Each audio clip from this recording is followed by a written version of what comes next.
الصبح بدا من طلعته۔ چھٹے پارے میں چھٹا رکوع اور سورہ المائدہ کا دوسرا رکوع چل رہا ہے۔ سورہ المائدہ کا پہلا رکوع چل رہا ہے، یعنی دوسرا رکوع ہے۔ اس دوسرے رکوع میں آیت نمبر 8 تک آیات ہوئی ہیں۔ آیت نمبر 8 کے بعد ہے وعد اللہ الذین آمنوا منکم وعملوا الصالحات۔ اعوذ باللہ من الشیطان الرجیم، بسم اللہ الرحمن الرحیم۔ وعد اللہ الذین آمنوا وعملوا الصالحات لهم مغفرۃ واجر عظیم، والذین کفروا وکذبوا بآیاتنا اولئک اصحاب الجحیم۔ یا ایھا الذین آمنوا اذکروا نعمت اللہ علیکم اذ ہم قوم ان یبسطوا الیکم ایدیہم فکف ایدیہم عنکم واتقوا اللہ وعلی اللہ فلیتوکل المؤمنون۔ صدق اللہ العظیم۔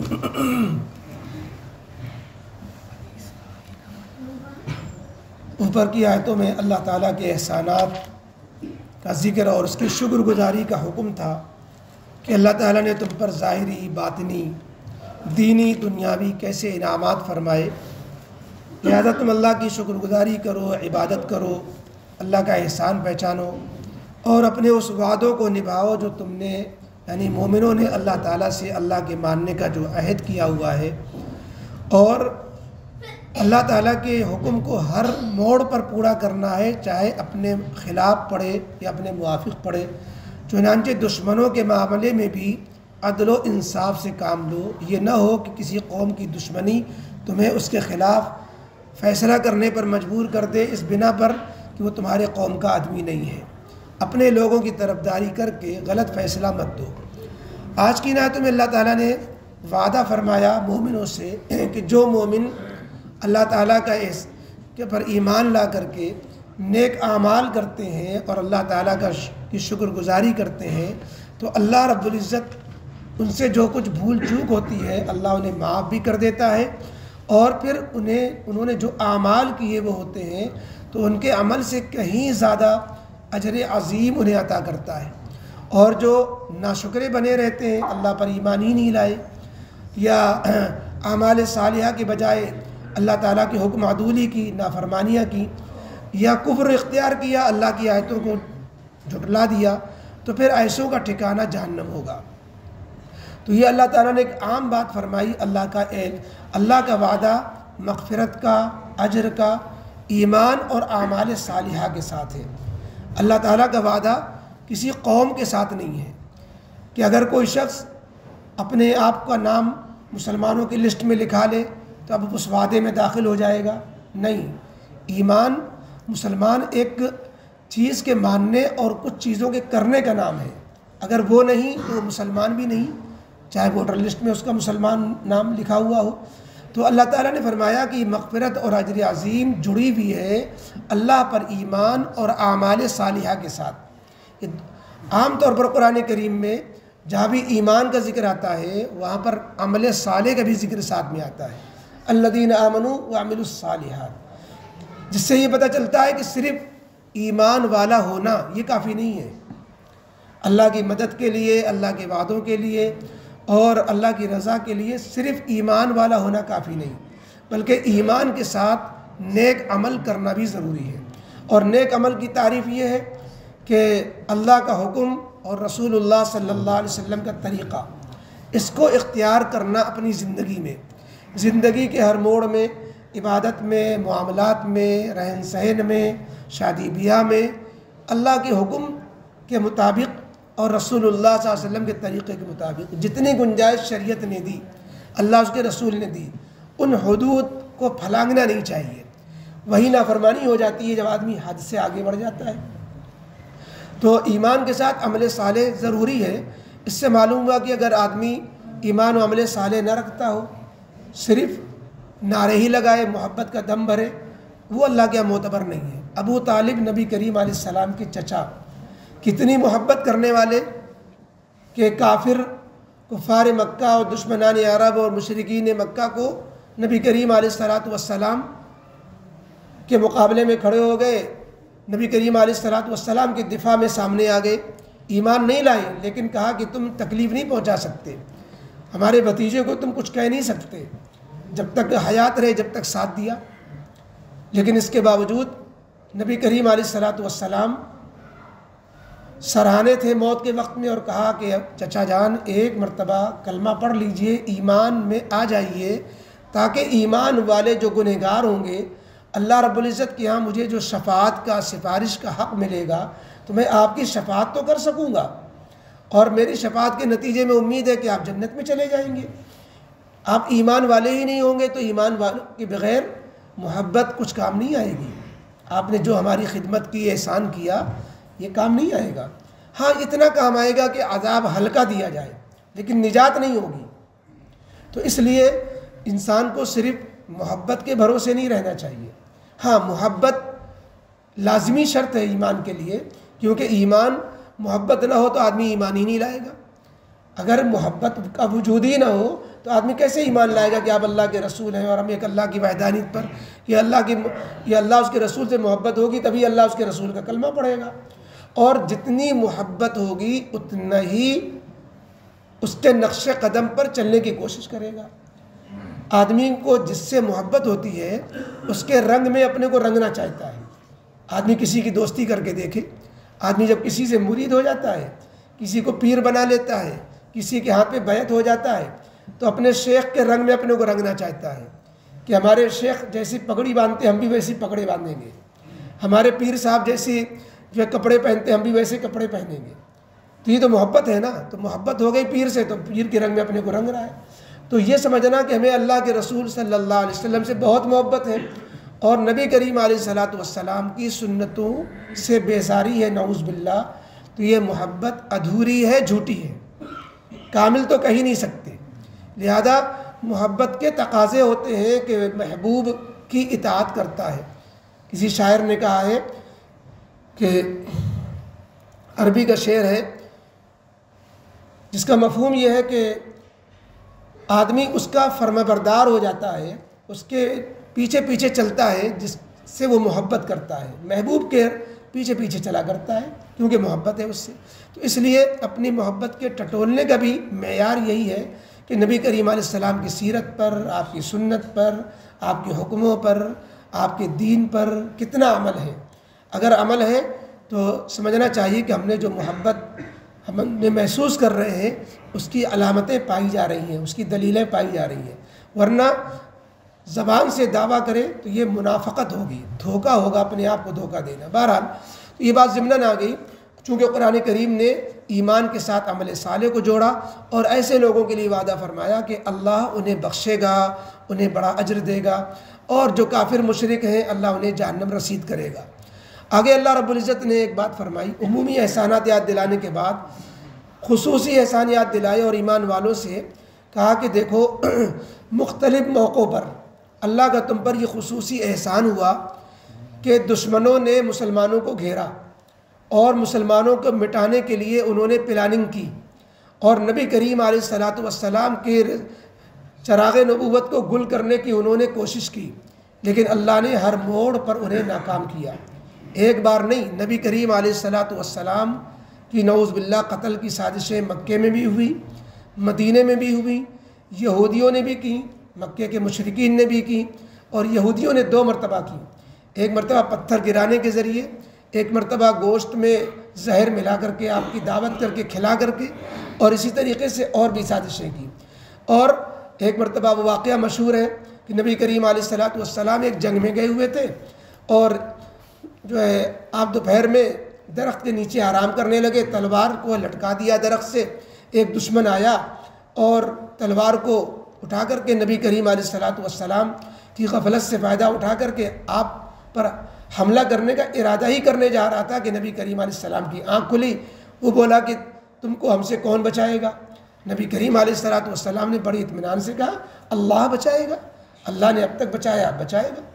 تو وہ اللہ کا نام سنتے ہی اس طرح تھر تھر کانپنے لگا کہ اس کے ہاتھوں سے تلوار گر گئی۔ نبی کریم علیہ السلام نے تلوار لی اور کہا اب تم کو کون بچائے گا؟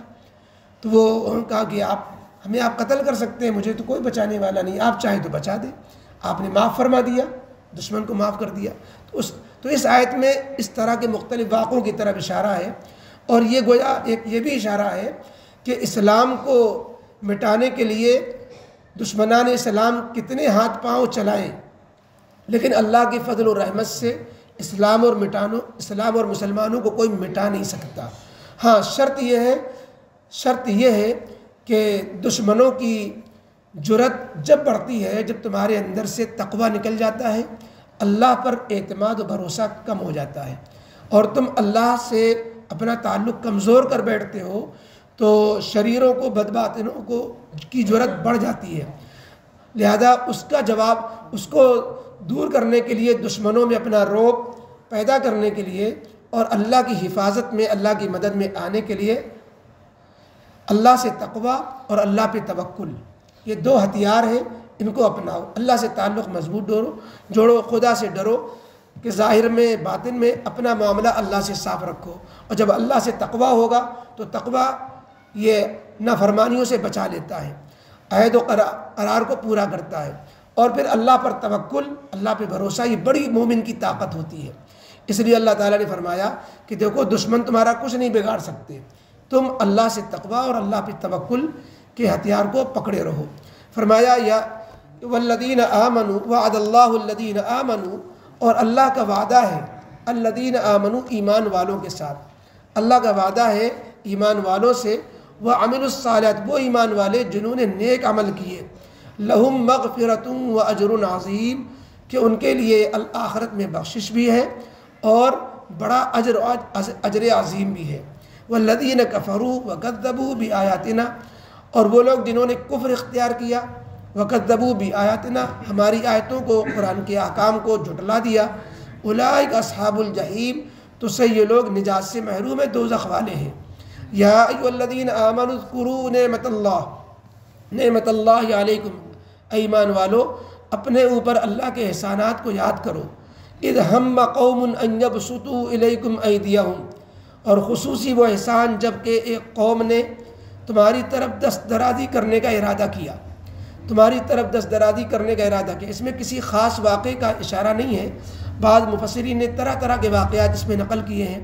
ایک مشہور واقعہ یہ نقل کیا ہے کہ غزوہ ہوا تھا قبیلہ غطفان سے، نبی کریم علیہ السلام نے اپنے صحابہ کو ظہر کی نماز جماعت کے ساتھ پڑھائی، تو دشمنوں نے دیکھ کر کہا کہ بہترین موقع ہمارے ہاتھ سے چلا گیا، سب یہ مل کر کے نماز پڑھ رہے تھے، ان کے نماز کی حالت میں ہم ان پر وار کر دیتے، حملہ کرتے تو ہم لوگ ان کا کام ختم کر دیتے، لہذا اب اگلی نماز کا انتظار کرو، جب یہ بعد والی نماز پڑھیں گے اور سب کے سب نماز میں جمع ہوں گے، نماز کی حالت میں مشغول ہوں گے، تو ہم یک بار کی ان کے اوپر حلہ بول دیں گے۔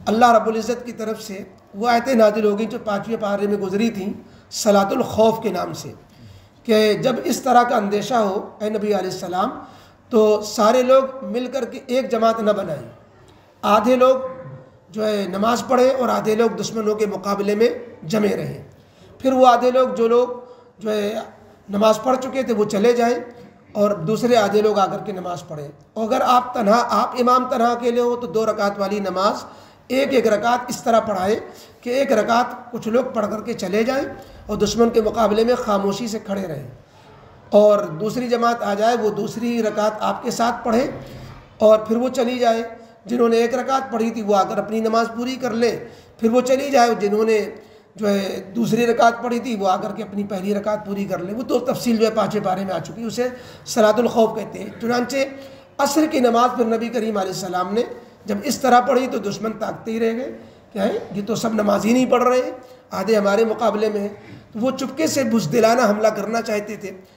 اللہ تعالیٰ نے آیتیں نازل فرما دی صلاۃ الخوف کی، جس کی وجہ سے یہ موقع نہیں مل پایا۔ اس کی طرف بعض مفسرین نے کہا اس آیت میں اشارہ ہے اذ ہم قوم ان یبسطوا الیکم ایدیہم، کہ ایک قوم نے تمہاری طرف دست درازی کرنے کا ارادہ کیا، فکف ایدیہم عنکم، اللہ نے ان کے ہاتھوں کو تم سے روک دیا، واتقوا اللہ، اور لہذا آئندہ بھی اللہ کا رعب دل میں رکھتے ہوئے اللہ سے ڈرتے رہو، وَعَلَى اللَّهِ فَلْيَتَوَكَّلِ الْمُؤْمِنُونَ، اور اللہ ہی پر مومنوں کو بھروسہ رکھنا چاہیے۔ الحمدللہ رب العالمین، والصلاة والسلام علی رسول محمد وآلہ وصحبہ اجمعین۔ اللہم صلی علی محمد وعلی آل محمد کما صلیت علی ابراہیم وعلی آل ابراہیم انک حمید مجید۔ اللہم بارک علی محمد وعلی آل محمد کما بارکت علی ابراہیم وعلی آل ابراہیم انک حمید مجید۔ ربنا ظلمنا انفسنا وإن لم تغفر لنا وترحمنا لنكونن من الخاسرين۔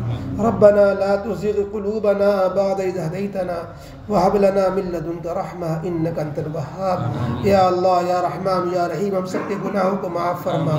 اے اللہ تیرا فضل و احسان ہے، اللہ اپنی مبارک زمانہ رمضان کا مہینہ عطا فرمایا۔ اے اللہ ہمیں اس رمضان سے خوب یا اللہ فیضیاب ہونے والا بنا۔ اے اللہ مقبول عبادتیں، مقبول دعائیں، مقبول تراویح اور مقبول جو ہے اللہ نمازوں کی توفیق نصیب فرما۔ اے اللہ ہر طرح کی بدعمالیوں سے اللہ ہم سب کی حفاظت فرما، ہر طرح کے گناہوں سے اللہ گناہوں سے حفاظت فرما۔ اے اللہ جو گناہ کر چکے ہیں اللہ سر سے پاؤں تک ہم اپنے کو داغدار کر چکے، اے اللہ سر سے پاؤں تک ہم اپنے گناہوں کو سے میں ملوث کر چکے ہیں۔ اے اللہ ہم سب کو اے اللہ اس مہینے میں اے اللہ طہارت کا غسل دے دیجئے۔ اے اللہ ہم سب کو پاک صاف کر دیجئے۔ اے اللہ تقوی سے مزین فرما دیجئے۔ اے اللہ ایمان سے آراستہ کر دیجئے۔ اے اللہ ہمارے قلوب میں ایمان اور اسلام کی طرف سے شرح صدر پیدا فرما دیجئے۔ اے اللہ ایمان میں استحکام نصیب فرما دیجئے۔ اے اللہ دین اسلام پر استقامت نصیب فرما دیجئے۔ مرتے دم تک اے اللہ ایمان پر ثابت قدم رکھیے، ایمان پر ہی اے اللہ ہم سب کا خاتمہ فرمائیے۔ اے اللہ اور ایمان والوں کے ساتھ حشر فرمائیے۔ اے اللہ مرنے کے بعد کی تمام مراحل ہم سب کے لیے آسان فرمائیے۔ اے اللہ یقیناً ہمارے اعمال ایسے نہیں ہیں، اے اللہ یقیناً ہماری زندگیاں ایسی نہیں ہیں کہ اے اللہ تیرے رحم کی ہم فریاد کر سکیں۔ اے اللہ ہم بالکل مستحق نہیں ہیں، لیکن اے اللہ محتاج ضرور ہے۔ اے اللہ ہماری حاجت پر نظر کرم فرما دیجئے۔ اے اللہ دنیا کے لین سے بھی ہم ہر چیز میں تیرے محتاج ہیں۔ اے اللہ پل پل تیرے محتاج ہیں۔ اے اللہ ہم سب کی تمام دنیا آخرت کی حاجتیں پوری فرما دیجئے۔ دنیا کے لین سے جس کی جو بھی حاجتیں ہیں سب کی حاجتیں پوری فرما دیجئے، سب کی جائز مرادیں پوری فرما دیجئے۔ اے اللہ لوگ مختلف چیزوں میں گھرے ہوئے ہیں، مسائل میں جکڑے ہوئے ہیں، پریشان حال ہیں، کوئی زمینی مسئلے سے اللہ دوچار ہے، کوئی اللہ دکانوں کاروبار سے پریشان ہے، کوئی بے روزگاری کا شکار ہے، اے اللہ کوئی بے اولاد سے محروم ہے، اے اللہ کوئی اپنی اولاد کی نافرمانی کا رونا رو رہا ہے۔ اے اللہ سب کی اے اللہ آنکھوں کو ٹھنڈک کر دیجئے، سب کی جائز مرادیں پوری فرما دیجئے۔ اے اللہ جو لوگ بیماریوں سے جوجھ رہے ہیں اے اللہ شفا عطا فرما دیجئے۔ اے اللہ صحت اے اللہ تیری بڑی نعمت ہے، اے اللہ تکلیف دکھ دور فرما کر صحت عطا فرما دیجئے۔ اے اللہ تمام خواتین ہو، مردوں میں، عورتوں میں، بچوں میں، اے اللہ تمام بیماروں کو شفا کاملہ عاجلہ مستمرہ نصیب فرما دیجئے۔ اے اللہ عزت و عافیت نصیب فرمائیے، مسلمانوں کی بدعمالیاں معاف فرما دیجئے۔ اے اللہ مسلمانوں نے تجھے ناراض کیا ہوا ہے، اے اللہ اپنے غضب کو اے اللہ ہٹا لیجئے، اپنی ناراضگی ختم فرما لیجئے۔ اے اللہ اپنی ناراضگی دشمنوں پر ڈال دیجئے، دشمنان اسلام پر اپنا غضب اے اللہ اپنا غضب برسائیے۔ اے اللہ اپنا فضل مسلمانوں پر فرما دیجئے۔ اے اللہ یہ رمضان کے مہینے میں اے اللہ روزہ خوری اور یہ اللہ رمضان کی بے احترامی ناقدری اے اللہ مسلمانوں سے ہو رہی ہے، اے اللہ انہیں توفیق عطا فرمائیے۔ اے اللہ وہ گناہوں سے اپنے کو بچا کر تجھے راضی کریں۔ اے اللہ پوری قوم پر اے اللہ رحم فرما دیجئے، مسلمان جو دینی زوال کا شکار ہیں انہیں دین سے جوڑ دیجئے، اور دنیا سے ان کے زوال کا شکار ہیں اللہ دنیا کے اندر بھی کہ اللہ انہیں سیاسی اقتصادی سماجی استحکام نصیب فرما دیجئے۔ دشمنان اسلام کی طرف سے مسلمانوں کی مٹانے کے لیے جو حربیں تدبیریں اور سازشیں رچی جا رہی ہیں اللہ انہیں ناکام فرما دیجئے۔ اللہ طرح طرح سے جو قانون لا کر اللہ مدارس مساجد پہ شکنجے کسے جا رہے ہیں اور مسلمانوں کو اللہ اس ملک میں اللہ دوہرا شہری بنا کر رکھنے کی کوشش کی جا رہی ہے اللہ ان کی اسکیموں کو فیل کر دیجئے۔ اے اللہ اپنا فضل فرما کر عزت کے ساتھ، عافیت کے ساتھ، ایمان کے ساتھ، اپنے تشخص کے ساتھ، ثقافت و تہذیب کے ساتھ مسلمانوں کو اس ملک میں باقی رکھیے۔ مدارس کی، مساجد کی حفاظت فرمائیے۔ اے اللہ دنیا کے اندر جہاں کہیں مسلمان پریشان کیے جا رہے ہیں، خصوصاً فلسطین میں، غزہ میں، اے اللہ جو ان پر قیامت ڈھائی جا رہی ہے، اے اللہ ظالم اسرائیل کو اے اللہ کا خاتمہ فرما کرے۔ اللہ مسلمانوں کی مدد فرما دیجیے، مسجد اقصیٰ کو آزاد فرما دیجیے، غزہ کو اے اللہ دوبارہ سے آباد فرما دیجیے۔ اللہ لٹے پٹے اجڑے ہوئے لوگوں کو اے اللہ پیروں پہ کھڑا کر دیجیے، ان کی خاص مدد فرما دیجیے۔ اے اللہ ہم کچھ نہیں کر سکتے، اے اللہ ہم ان کے لیے اے اللہ تجھ سے صرف فریاد کر سکتے ہیں، دعا مانگ سکتے ہیں۔ اے اللہ کس مصیبت سے وہ گزر رہے ہیں، اے اللہ ہم تو خوب یا اللہ اپنے گھروں میں سحر و افطار میں نعمتیں استعمال کر رہے ہیں۔ یا اللہ وہ نان شبینہ کے بھی محتاج ہیں، پانی کو بھی ترس رہے ہیں، اے اللہ ان کی مدد فرما دیجیے۔ اے اللہ سارے عالم کے مسلمانوں پر مدد فرما دیجیے، مسلم حکومتوں کی اللہ بے حسی کو ختم فرما دیجیے، ان کی بے غیرتی کو ختم فرما دیجیے، انہیں اللہ ایمانی جرأت نصیب فرما دیجیے، مسلم ملکوں میں اللہ ایمانی حس پیدا فرما دیجیے۔ اے اللہ جو غلط راستے پر دشمنوں کے اشارے پر اے اللہ یہ حکومتیں کر رہے ہیں، اے اللہ انہیں اپنے بھولا ہوا سبق اسلام کو یاد دلا دیجیے۔ اے اللہ اپنا فضل فرما دیجیے۔ اے اللہ رمضان میں جو رحمتیں، برکتیں، نعمتیں آپ جن پر نازل فرماتے ہیں، ہم نے اللہ گنہگاروں کو ان میں شامل فرما دیجیے، مغفرت کے فیصلے فرما دیجیے۔ اے اللہ ہم سب سے راضی ہو جائیے، اے اللہ ہم سب سے راضی ہو جائیے، اے اللہ ہمیشہ والی رضا نصیب فرما دیجیے، اپنا نیک بندہ بنا لیجیے، اے اللہ نیک بندہ بنا لیجیے، اے اللہ نیکوں کے ساتھ حشر فرمائیے، آئندہ آنے والی زندگی بہتر بنا دیجیے۔ اے اللہ ہم نے اب تک جو زندگی گزاری، اے اللہ تیری نافرمانی والی، گناہوں والی زندگی گزاری، اے اللہ آئندہ زندگی ہماری اچھی بنا دیجیے، تقوی والی بنا دیجیے، طہارت والی بنا دیجیے، عبادت والی بنا دیجیے، پاکیزہ اخلاق والی بنا دیجیے، اے اللہ دوسروں کے کام آنے والا بنا دیجیے، اے اللہ ہر طرح کے گناہوں سے بچنے والا بنا دیجیے۔ ربنا تقبل منا انک انت السمیع العلیم وتب علینا انک انت التواب الرحیم۔ سبحان ربک رب العزة عما یصفون وسلام علی المرسلین والحمد للہ رب العالمین۔